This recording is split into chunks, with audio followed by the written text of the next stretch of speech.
Isang mapagpalang araw po sa inyong lahat mga kaibigan, Luzon, Visayas at Mindanao at kahit sa iba't ibang panig ng daigdig. Welcome back to my channel Katutubo TV Vlog. So nandito po tayo ngayon mga kaibigan sa ating upper tank. Ayan. So tayo po ngayon mga kaibigan ay nagbukas ng ating upper tank. Kumbaga yung kanyang stock na tubig dito sa loob ay binaba po natin. Ayan. Doon po tayo nagbukas mga kaibigan sa ating gate valve. So, pinaayos po kasi ng aking amo ang kanyang sasakyan na water truck. Yung naghakot po ba ng tubig sa amin sa building ng amo ko. Yun po ang kanyang pinaayos. Sira daw po ang manubela.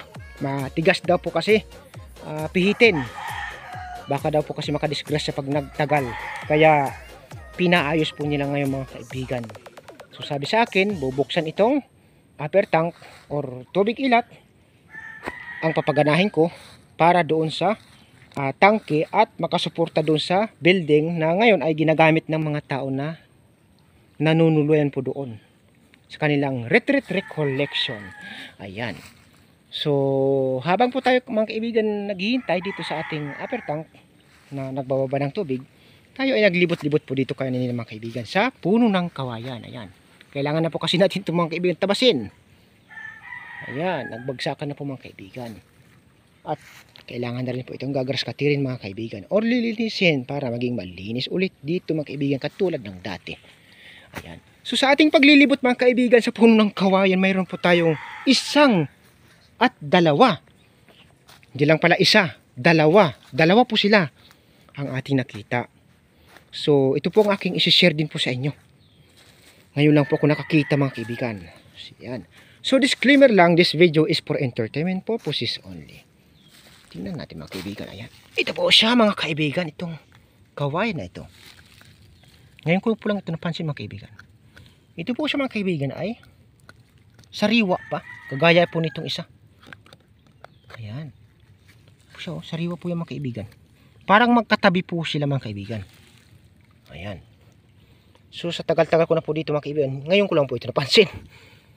Nung ako'y nakatutok po talaga dito, maghanap ng tangbo. Naglibot-libot po tayo dito sa loob. Kasi sabi ko, baka may makita akong tangbo. Ang tawag sa amin, tangbo. Sa Tagalog yata parang labong. Parang ganun mga kaibigan tawag. Ito po ating napansin. Napansin ko lang ito ngayon mga kaibigan. Parang timbangan siya oh. Wala kong sureball talaga. Pero, ayan, timbangan po talaga yata mga kaibigan yun. Ayan. Timbangan po talaga siya mga kaibigan. Yung kanyang sanga. Magkabilaan. Ayan. Balance po. Isang tawag. Balance. Ayan po mga kaibigan. Oh. Parang balance po siya talaga mga kaibigan eh. Pero, mayroon po tayong isang mga kaibigan. Nakita ko dito sa kabila mga kaibigan. Puntahan po natin. Ikutan lang po natin mga kaibigan. Pumasok na po ako kanina dito mga kaibigan eh. Kaya napansin ko dito sa loob. Sa loob siya mismo. Ayan. Ngayon ko lang po napansin mga kaibigan. Ayan. Nakita po ba ninyo niya mga kaibigan? Ang nakita ko. Ayan po siya mga kaibigan oh. Ayan. Yung pantas po niya mga kaibigan ay wala na. Pinutol na po yan. Pero itong pang ilalim niya, sa kanyang siko or tuhod, bukong-bukong ba ang tawag diyan mga kaibigan? Or mata. Tinubuan ng dalawang sanga ng kawayan. Makabilaan siya. Timbangan po yan mga kaibigan ang tawag sa amin eh. Ayan, makatimbang po siya. Grabe pitmalo. Ngayon lang po ako nakakita mga kaibigan ng kawayan. Ayan. Ito kasi mga kaibigan. Wala naman oh. Wala naman po ito. Wala din po ito mga kaibigan. Ayan sila. May mga tubo din po dito mga kaibigan. Yung mga ibang puno na mga putol. Ayan po. Ayan. So diba dito mga kaibigan. Oh, ito. Katulad nito. Dapat mayroon po dito mga kaibigan. Kaso wala eh. Ayan. Ayan po siya mga kaibigan. So sakto nagal-tagal ko na po dito mga kaibigan. Ngayon kulang po yan napansin. Ayan po siya. Blur talaga. Ayan.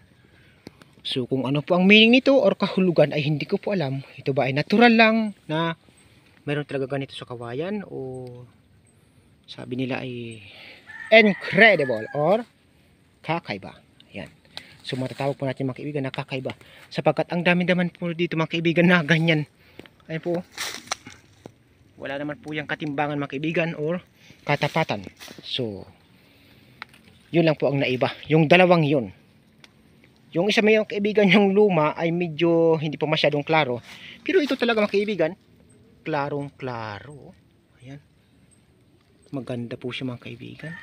Nagulat lang po ako dahil tagal-tagal ko na po dito. Ngayon ako nakita po ng ganyang kawayan. Na mayroon palang timbangan or tapatan ang kanyang sanga. Mga kaibigan, ang aking masishare sa inyo. Salamat po ng marami sa inyong walang sawang panonood ng mga video. Sa aking mga subscribers, salamat po ng marami sa inyong lahat-lahat. At sa mga viewers, napaluman o bago, sa mga dumadaan, salamat din po sa inyong lahat. Baka naman gusto nyo mag-subscribe, mag-like at mag-share. Ayan.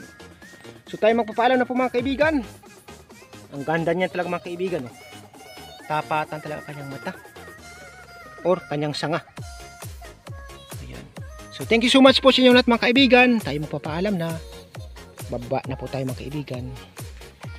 Kung nagustuhan po ninyo aking video mga kaibigan, huwag po ninyong kalimutang mag-like, mag-share at higit sa lahat mag-subscribe para lagi pa rin po kayong updated sa mga susunod kong video na i-upload. Hanggang dito na lang mga kaibigan. God bless us all. Bye-bye you. Chewing.